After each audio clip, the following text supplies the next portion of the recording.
तर रिपोर्ट हा करावाच लागेल, कारण त्या आता डेप्युटी सीएम झालेले आहेत आणि हे सगळे भ्रष्टाचारासंदर्भातले क्लोजर रिपोर्ट व्हावे म्हणून अजित पवारांसह 40 लोक हे भाजपच्या वळचणीला गेले.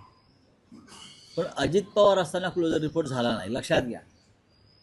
अजित पवार साहेब असताना जरंडेसह साखर कारखान्याचा विषय बंद झाला नाही. तो दिल्लीला फाईल गेली की हा रिपोर्ट क्लोज करूया. अमित शहानी त्याच्यावरती नव्याने चौकशी करा असा केंद्रीय सहकार मंत्रालयाचा शेरा मारून ती परत पाठवल्यामुळे अजित पवार अस्वस्थ होते.